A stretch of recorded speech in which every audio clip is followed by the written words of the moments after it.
Welcome to the next in our tutorial series about GIMP. In this next tutorial, we'll go over a quick way how to do a coloring of a sketch that you might scan in or you have received on the internet. And it's really easy to start coloring in GIMP. To start, we'll go ahead and have our sketch open, as you can see right here. And we will go ahead and add a new layer above that sketch. So we'll go ahead and make that a transparent layer. And we will also make sure that that layer is set to multiply instead of normal. Because if it is set to normal, you'll just draw the color over the sketch beneath that layer. But with multiply, it actually adds the color over the layer, but in a way so that the previous layer on the bottom shows through. So if you see right here, we've set our color to something that's a little bit more skin toned. Make sure to do that as well. Hit OK.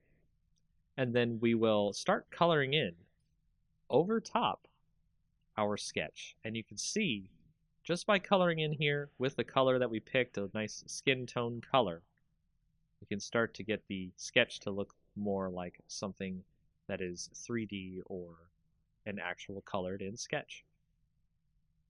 Now this is a part of the longer process here, is to color in all the parts you need. So I'm going to do just a really quick once over, so that way it doesn't take too long and you can see the effects, but also we're not too worried about it being too messy. So as you can see there, I've colored in her face on this sketch. What we can also do is switch a little bit to the burn tool. We'll switch to the dodge and burn tool, then we'll switch to burn down here at the bottom on the options, so that way we can put in some shadows in the image where we think where the shadows are. And we can make sure to change your size of your brush. You can use that using the bracket keys on your keyboard. Left bracket, right bracket changes the size of your brush. And we'll brush in some shadows here on the image, right where the shadows seem to be. If you have a sketch that has the shadows on it, it makes it easier for you to burn in some shadows. And every time you click and burn in the shadows, it will stack on top of each other, so it will make the shadows darker and darker as you continue burning.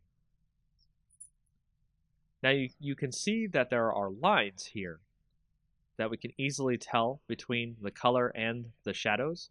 So from there, we can do a little bit of smudging, and smudging allows us to mix the colors together so that way they are not just lines on the picture. So we'll actually turn down the rate here of the smudging so that way it's not too obvious, and we'll start doing a little bit of smudging on the image here.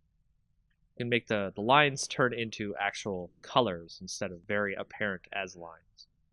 And that is a very quick and easy way to get started with coloring in GIMP.